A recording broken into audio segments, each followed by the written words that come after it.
Hello and welcome everyone to the Cradle to Career Community Conversations event on today, November 9th. My name is Sydney Armendariz. I am the Chief of Strategic Initiatives and Partnerships here at Cradle to Career, and I am your MC for today's event. So we have a jam-packed agenda today, so we'll go ahead and get started while folks are joining. So we always like to start knowing our audience. So please use the chat function use the chat function in Zoom. Oh my gosh, sorry about that. To introduce yourself, and please share in the chat your name, organization, and where you're joining us from today, your region, your city, your town, wherever it is that you're joining us today. And please let us know if this is your first Community Conversations event. We love having first timers here during these events. It gives us a chance to really engage our community and share the great work that we're doing here at Cradle to Career. So as I'm talking away, please use that chat function to put your information in there so we know who is joining us today. And so just to give an overview of our Cradle to Career data system, C2C was named in state legislation to be California's source of actionable data and research on education, economic, and health outcomes for individuals, families, and communities. C2C has been envisioned to be the most inclusive data system of its kind in the country and deploys a three-pronged approach. So the first one is community engagement to inform development, interpretation, and awareness building about available information. The second approach is tools to support college planning and transition. And the last approach is an analytical data set on education and job outcomes. So for more information, please see the link on the slide. We'll also drop that in the chat as well. Please look at that website and that one pager for more information about our data system and the tools that will be coming. So for today's agenda, we of course will share some status updates about C2C, what we've been working on behind the scenes, what we've been working on in front of the scenes with our various boards and board meetings that we've held, and then also giving a presentation on user-centered design here at Cradle to Career. And then lastly, we will end with some information about the community guidelines. So with that, I am joined by my two wonderful colleagues, Shannon Serrato, she's our Director of Engagement, and Ryan Estriado, he is our Director of Data Programs. They will be in the driver's seat for a majority of today's session. I'll be helping out as well. So that's pretty much what's on today's agenda for this Community Conversations event. So we will jump right into it, and I'll turn it over to Shannon. Good afternoon, everyone. It's so nice to be in community with you all virtually today. Again, my name is Shannon Serrato, Director of Engagement here at Cradle to Career. And before we jump into important discussions around our user-centered design process and C2C's community guidelines, I wanted to give folks a status update on where we are here on work at Cradle to Career.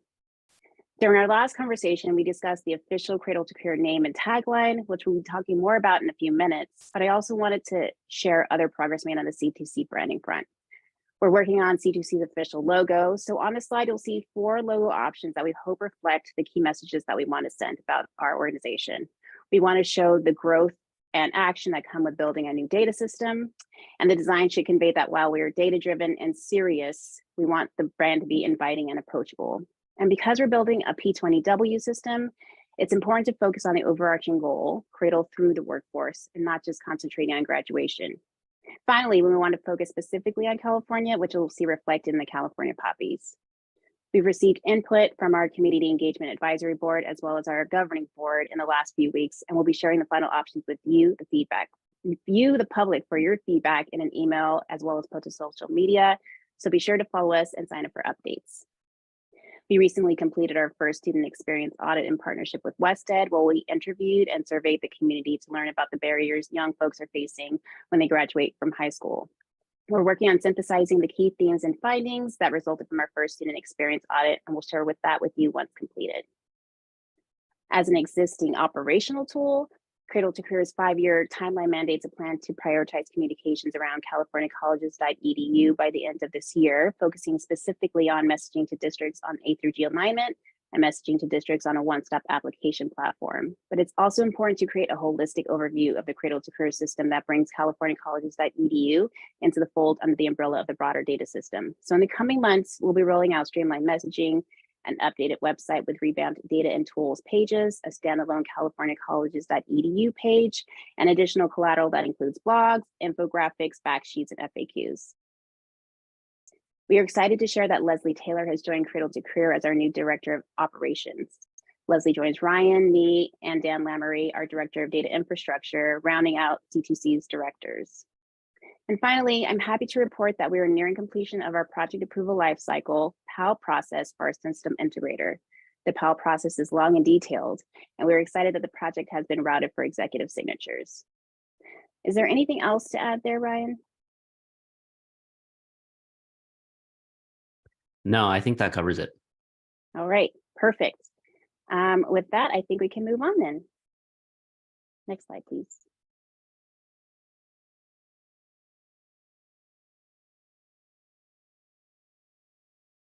Okay, so I'm going to talk a little bit about user-centered design, and this is going to be an overview because this is a big part of the way Cradle-to-Career works. We most commonly think of user-centered design as influencing the way that we are thinking about and we'll be building our data tools. But really, the elements of user-centered design are a through line for a bunch of different work that we do, including messaging and other things. And so most of the products that you use are sort of your devices or websites that you enjoy or things like that, experiences are designed in some way. And I think it can be really easy to use and enjoy products like that and think that, you know, a person or a team sort of came up with the idea and then sort of brilliantly delivered it. But really, in reality, what happens most of the time is designers are learning their way towards a solution that's going to make people happy and provide some real value and utility. And so as a team, we feel like it's really important for us to have some common language around design, because as we go through this journey together, we will be regularly asking for your input and asking you to react to things that we're working on, share with us what it's like to use our products. And if we have some common language to discuss that, then that gives us a real clear path for us to create a situation where you are influencing what comes out of the office. Okay, so staying with the slide here, I think the easiest way, you know, my real intent here is to demystify what user-centered design is. Talk about it in practical terms, because ultimately it is a practical thing, though sometimes with, you know, terminology and stuff, it doesn't feel like that. So the easiest way I think to tackle this is to think of user-centered design as different activities. And depending on the designer or the design team or, you know, the project, sometimes these activities can take on different names. But generally speaking, there are some similar themes. And I'm going to describe 5 activities that if you've been to our meetings before, you will probably recognize as having participated in. And I'll also, just to make it concrete, give you some examples of, you know, what these activities are. Okay, first one usually comes at the start of any design process, though also can come, you know, in sort of the middle and later on is the research process. And the activities that you see when a design team is in a research process are doing things like interviewing folks about the problem that they're trying to solve or the product that they're trying to develop. They might also use tools like surveys and stuff like that. Also conversations, focus groups, looking at what products are out in the world right now related to the problems that we're trying to solve. That all falls into the bucket that we think of as research activities. The next is called synthesis, which is just another way of saying, once we've done all of our research, we take all of that information and we try to find patterns in it. And so if you see folks together in a meeting having conversations about things that were said in an interview, or doing what our office does, which is take all the notes back from meetings like this one, or our advisory board meetings, governing board meetings, and looking at all of that text and finding patterns, that's all synthesis. We're trying to boil down a lot of information into some key ideas that we can act on. The next one is brainstorm and ideation. So when you see folks in front of a whiteboard with a bunch of Post-it notes coming up with as many ideas as they can, based on the themes that came out of the research, then you'll know a brainstorm is happening. And then the last one, I'll sort of talk in partnership, these two, in partnership, because they kind of go together, which is prototyping and revisions. And this is maybe the place where this is the step I think is a little bit harder to imagine, because whatever final product you have in your hand, whether it's your cell phone or a website you use or something like that, it is very likely that is not the first version of the thing. The thing that you actually enjoy has probably been through a lot of different versions. And the philosophy there that we adhere to is we take all of the ideas that we want to try from the brainstorm, and we want to build them, not because that's the final product, but because we believe that as we build them, we will learn about what's working and what's not working. And it also gives us an opportunity to put some real life product in front of you to react to, so that we can learn even more. So that's an overview of the different steps. I don't think it's too important to memorize the names or anything like that. I think if there's any takeaway to get from this that will contribute to our ongoing relationship and conversation, it is just to be intentional and reflect on what types of activities we're engaging in together, and know that they have different outcomes and purposes along the way of coming up with a data product that we're all really thrilled with. Okay, so let's step out of abstract land and go into some real concrete examples. I'm going to pass it over to Shannon, who is going to connect this to real life in a way that you can recognize. Great. So next slide, please. So Ryan just gave an excellent overview of the user-centered design process and how we prioritize the process in all of our work. But I wanted to take the time to recognize how we've been employing user-centered design with you already. It means so much to us that you come to these events helping us build the Cradle-to-Career community, but what you might not know is how much you've helped develop our work. So I wanted to share an example with you all today. During our last community conversation, we had in-depth discussions around the official Cradle-to-Career name and accompanying tagline as part of our ongoing branding efforts. We've gone by many different names here during the data system's inception, but we want a name that truly reflects the goal of helping Californians build more equitable futures and turn to you all for help. We started with research. When we first began, we had a hunch about what might resonate with folks. We thought the keywords like data and system might be barriers when thinking about C2C's work, so we asked members of the public to share your thoughts. Nearly 75% of respondents on the call told us that they liked data and system to be included somewhere in the C2C name or tagline. So we worked on a list of potential names and taglines based on your input. Prototyping. We presented that list and taglines to our Community Engagement Advisory Board and Governing Board and heard very similar things. It turns out that terms like data and system were preferred when thinking about Cradle-to-Career, and your initial input helped steer us away from going down the wrong path. We are still synthesizing feedback, but the final name will be rolled out in our official branding in the coming weeks. And so we're so grateful for your feedback and partnership already in this work. Next slide, please. And speaking of community feedback, I also wanted to give you an update, or rather a preview of topics for our next community conversations, which comes directly from feedback we heard from you all, who value you making the time for us, helping Cradle-to-Career in this work. So we want to ensure the process is collaborative and inclusive, and that the things that we're discussing are relevant and important to you. We emailed a survey to our subscribers and posted to social media a few weeks ago, soliciting feedback on the topics you'd like us to cover in these community conversations. We heard from you all that you're interested in user-centered design, advancing equity with disaggregated data, and that you want to know what data points are planned for the data system. So we turned that feedback into today's discussion with plans for our community conversations in 2023.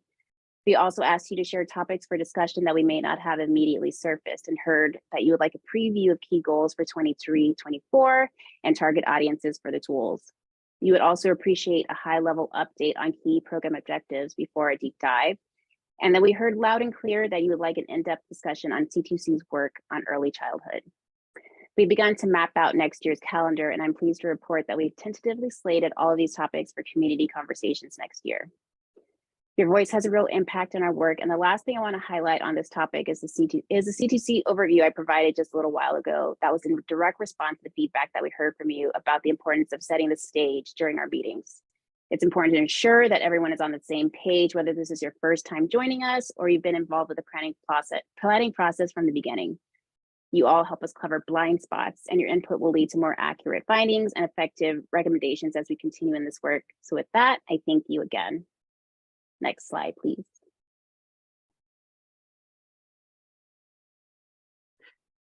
Okay, so user-centered design can feel very abstract, can't have enough examples. I'm going to share a couple more, comes directly from you, our community.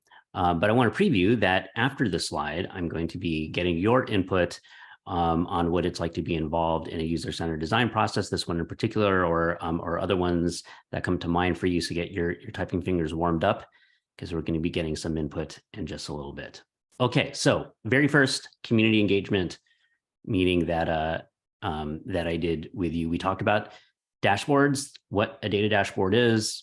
We tried to get a sense of how people use them, if people use them, and for the ones that you keep on coming back to, what is it that drew you back? And so we took all of that information, synthesized it, and found a couple of themes that we're looking into more and beginning to brainstorm about how that might play out into not only our data tools, but other elements of our work also. So I'm just going to share a couple of themes and then just one quote per theme, but know that for each of these themes, the reason why it is a theme is because there was a lot of your feedback that pointed towards it. But it's always good to make it connected to real life and sort of remind you that, you know, there are real people who feel these things. And that's why it's an important part to make sure that it directly influences the way that we make stuff for you. Okay, first theme.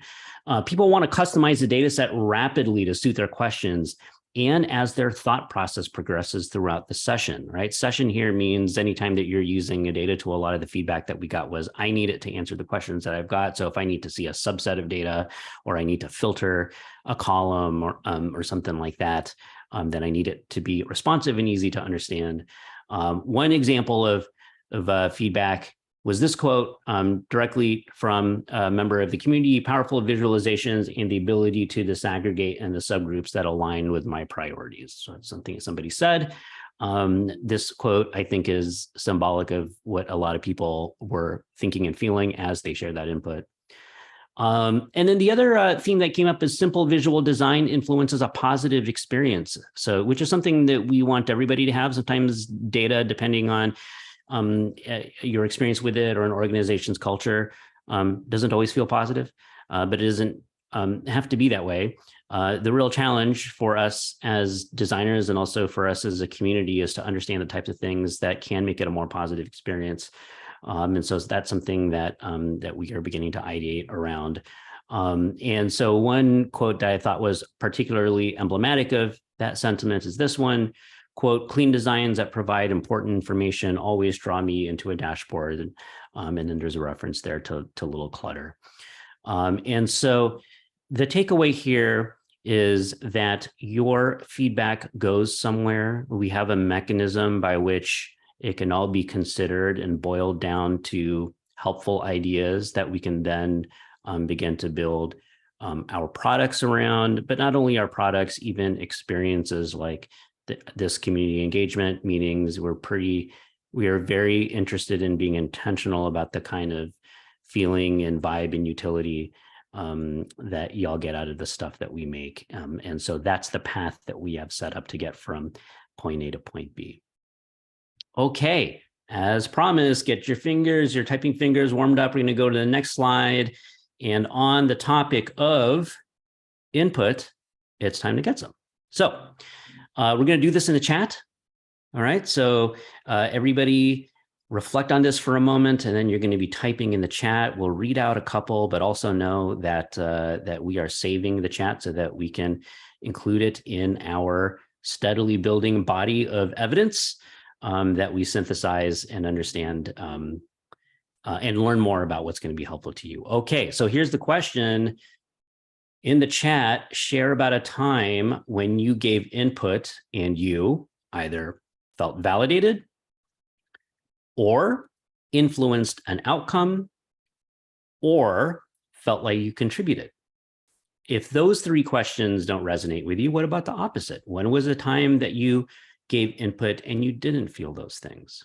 Doesn't have to be a data example. I think when we were planning this, I can't remember, Sydney, if it was you or Shannon, but somebody was talking about their experience at like a homeowners association and thinking like, oh, I went to that and I offered a suggestion and then they did it. And so, so keep it broad. We can learn from any kind of experience. And I'm going to go 3, 2, 1, and then we're going to start typing. I hope everybody's got an idea. Okay, here we go. Here, I'm going to do this. I'm going to go start with 5. 5, 4, 3, 2, 1, type.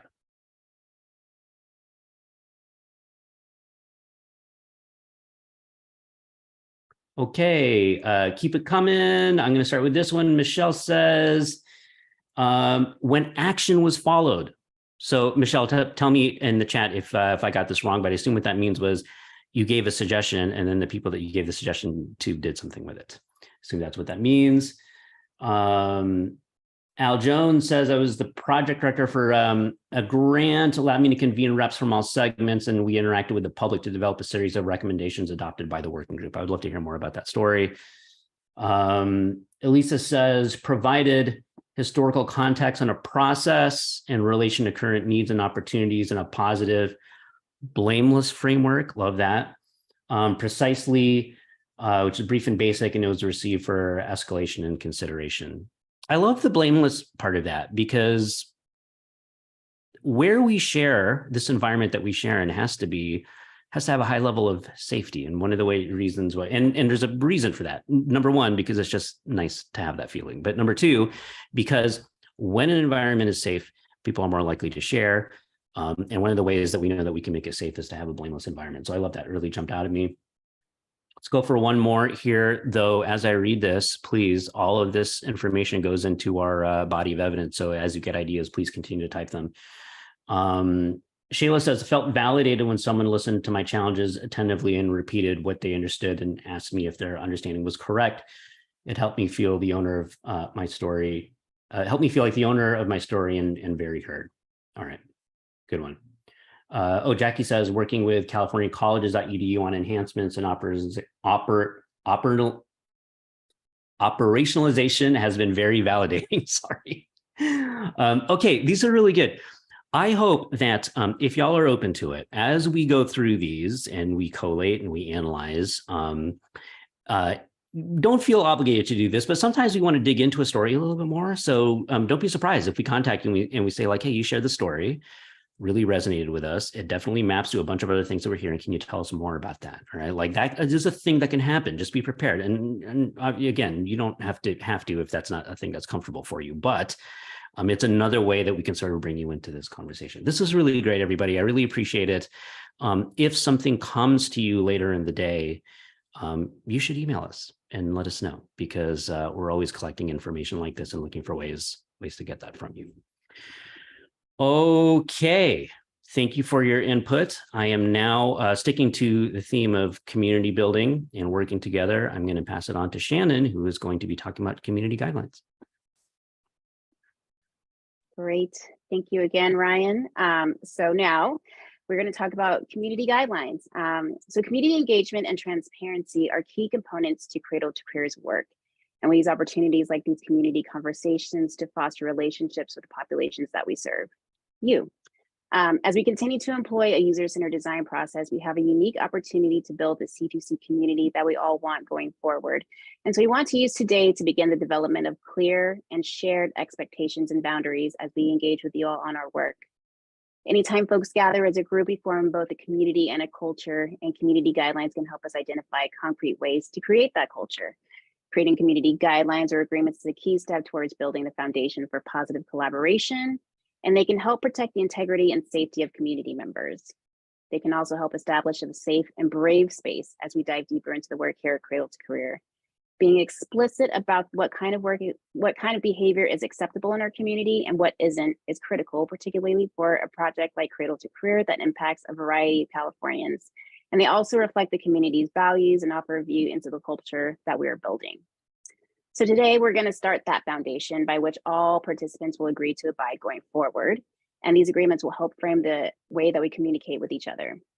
And we'll be creating important resources that will drive conversations going forward. So what we do today will be reflected in everything that we do going forward. Next slide, please. Now that we've laid that framework. As I just mentioned, we're going to use a little time together to start creating our Cradle to Career community guidelines. But first, I wanted to highlight a few potential guidelines we might want to implement to get your wheels turning. On your screen are examples of guidelines that could apply to our work. We can include things like approach with a beginner's mind. So we're all learning together, and it's important to respect each other's levels of understanding.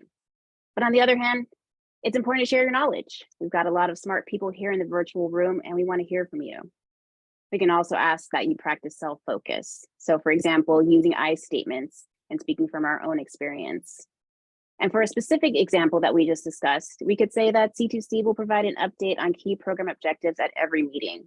We will always level set before diving deeper into the broader discussion. Next slide, please. So those are just a few examples of what we might want to include. I wanted to tee something up. We provided some materials in our email in advance just to kind of give an overview of readings today. And I want to just give a little shout out to Laura Lotta Brady from WESED, who has helped us with these things. So she's on the call today. Thank you for that. But we're going to use the time now to create the guidelines that we want to see together. Hold on. So we've gone through our potential guidelines and we want to discuss how you've helped influence an outcome or when you felt like you contributed. So I encourage you all to really think about the guidelines you'd like to see that will enable you to feel connected to this process. In just a moment, just like Ryan, we're going to wait a little bit. I would like you all to share community guidelines that you think are applicable and relevant to this work in the chat. But before I do so, I want to explicitly state that this isn't just a thought process. This isn't just an exercise in having a good meeting that we all feel good about. Community engagement can improve the quality, impact, and sustainability of our work. And we have an opportunity today to truly take advantage of that to build a framework by which we all communicate with each other. So with that, if you have great guidelines that you think we should always be thinking about and always be implementing going forward, please share your thoughts now in the chat. And I also encourage you all to give +1s to guidelines that you think were great suggestions that you agree with. So I'm going to give folks a couple of minutes. We are kind of ahead of time, so we've got plenty of time to get it all out there. Drop your guidelines in the chat and I will read them out, but I'm going to give us a few minutes to get our ducks in a row and see what folks think.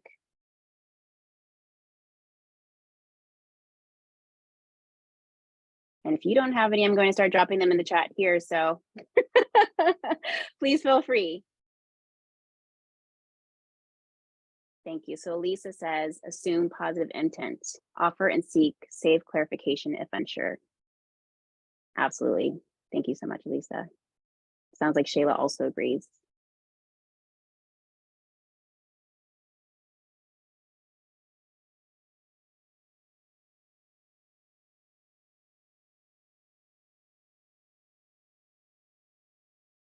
Roxana said it would be helpful to have a running record of what concerns or critiques have been raised about the data system from community members and what actions have been taken to address or follow up on the concerns.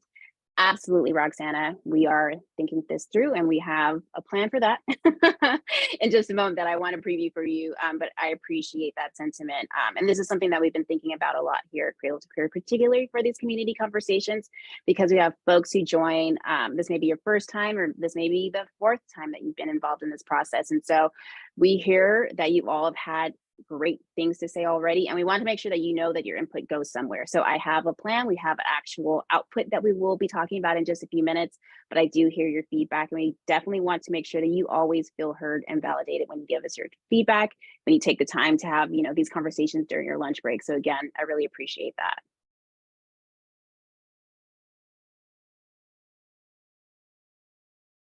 Anyone else? I'm going to drop one into the chat just now because it's something that we've been talking about here at Cradle to Career.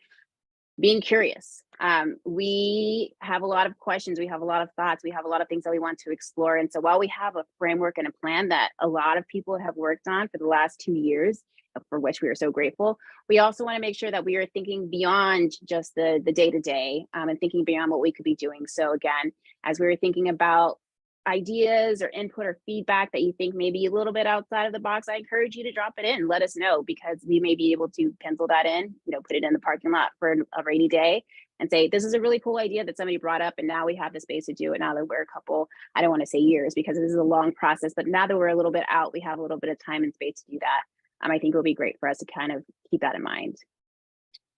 Gretchen Williams says, provide adequate time for all input to be heard, not just the first or loudest voices. I appreciate that. As an introvert, I hear that deeply.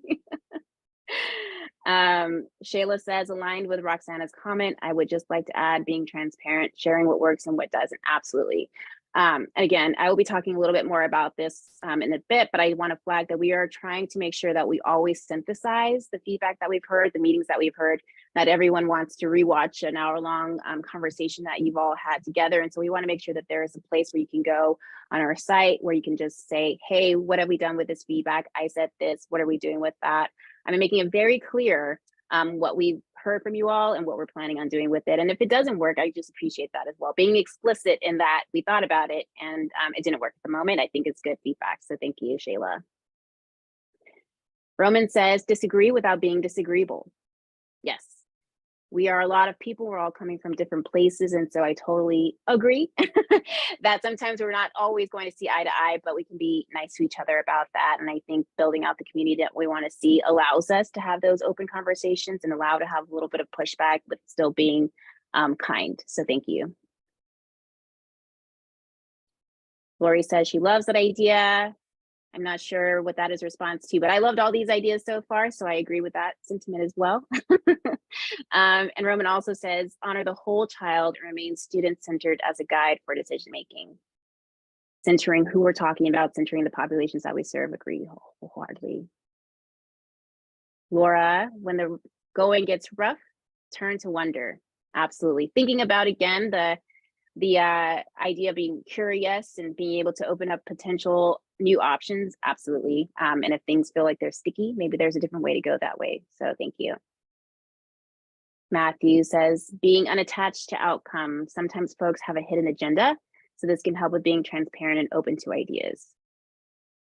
Unattached to outcome. I don't want to misspeak there, because I think that was a clear part of that process, but absolutely. And this is something that we also take wholeheartedly. Again, we've got a lot of people coming from a lot of different spaces, and people have different objectives. We all are talking to different folks. We are representing different communities. And so being clear about where folks are coming from and the intents is very important as we build out the system that will really truly impact all Californians. So thank you for that. Just to name it, Jonathan said, Ryan, you mentioned we could email later on if something comes up. Who should that email go to? Ryan has dropped his email in the chat. I'm going to drop mine in the chat as well. You can email us all, email us separately. You can email info.c2c that Sydney just dropped in. You can email us everybody. We all want the feedback.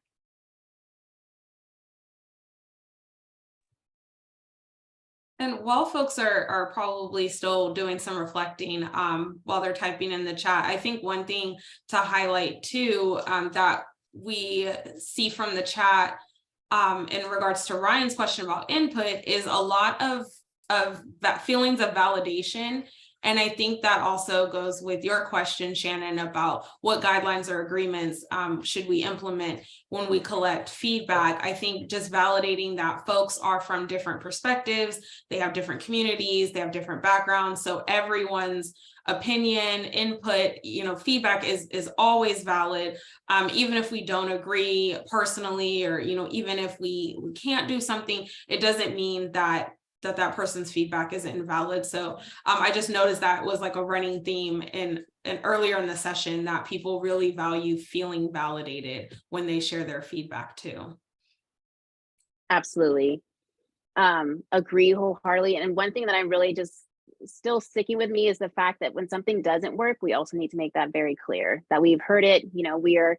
Brian and Sydney have been talking a lot about feasibility studies and things that we could be doing. We're taking people's input and seeing what we can actually do and what we can get out of that. But if something doesn't work, if it doesn't fit in our process right now, I think it's really important for us to be able to surface that and say that. So you all don't feel like you're saying these things, you're coming to these meetings, you're giving your feedback, and we're just not hearing you.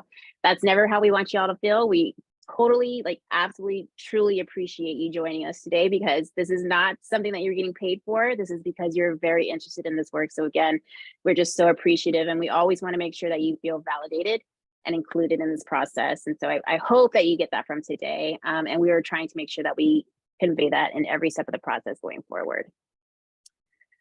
So Shayla says, I'm not sure if this is applicable, but I'm thinking about language accessibility. My parents are Spanish speakers, and having information in their preferred language is very helpful. Absolutely, 100% Shayla. I can share with you that we are working on an RFO right now, request for offer for translation services. I mentioned this during our last community conversation, and I was hoping that we would be able to have someone on the call today who could help us with translation. But from here on out, once we get this person in place, these people in place, it's going to be a bunch of different languages, not just Spanish.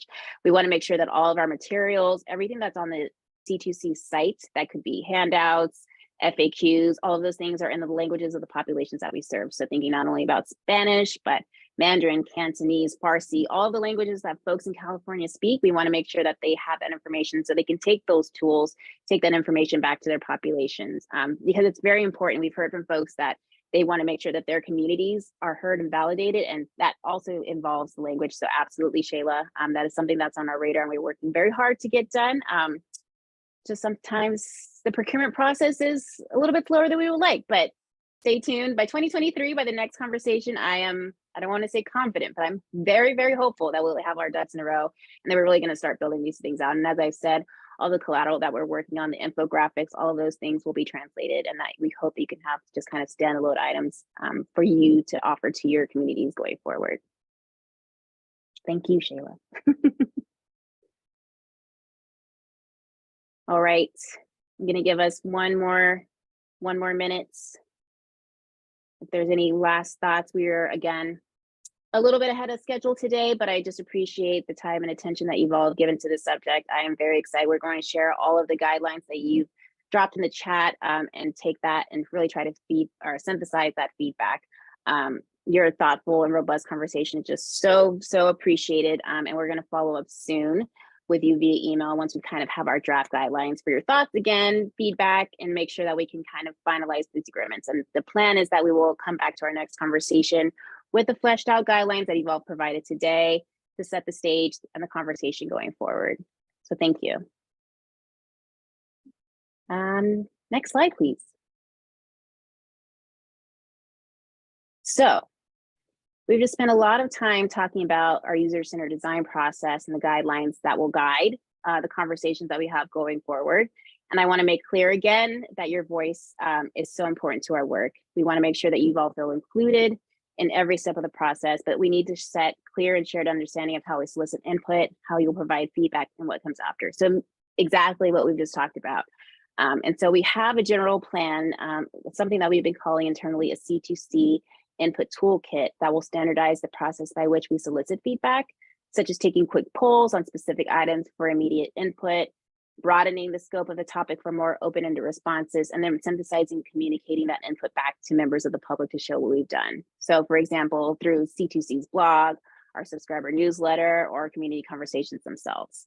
Always making sure that you hear what we've done, hear what you've said to us, and that you know that there's something that's come from it. For today's conversation specifically, again, once we identify our community guidelines, we'll use them at the beginning of each conversation to kind of frame our collaboration and invite cooperation, as well as set expectations for the conversation. And so with that, if there's nothing else to add, I know again that we're ahead of time, but I'm going to turn it back to Sydney to close us out. But before I do that, I just want to first again, thank you for today. We are deep in the process for a lot of our work, but it's so nice to be able to talk to members of the public about these things. Again, we always want to center your voice, and these guidelines, all of the feedback that you've given us is so valuable. And so it's important for us to show what we were doing with it. So we're going to take what we've done, we're going to synthesize all of your feedback and turn it into something tangible that we can take going forward that will drive our conversation going forward. So thank you again for today. Yes, thank you so much, Shannon and Ryan, for those awesome discussions. I learned a lot from our community members in the chat, and just always learn a lot from you as well. And I think one thing that I really want to highlight in closing is that if you're interested in having us come and speak, at your event, or you need more information to share with your colleagues and your coworkers and your community members, please reach out to us. Now that we are a bigger team, we have more people, we are definitely open to meeting the community where you are. I think that's all really important. That's important to all of us. So we've already done a couple of presentations for our stakeholders. So please contact us if you are interested in that, or if you'd like us to just join a meeting that you're having with your colleagues as well. So reach out to us at that info@c2c.ca.gov email address that's on the slide, and we'll be happy to work with you. Otherwise, thank you so much again for joining us. We always love working with our community, hearing from you. We appreciate the attendance, especially during your lunch hour. So thank you so much. And we will send out more information about the next scheduled community conversation. We probably will not have one in December, just in recognition of the holiday season. But if you have any questions before the next community conversations event, please get in contact with us. So with that being said, thank you so much. Enjoy the rest of your day. Thank you all.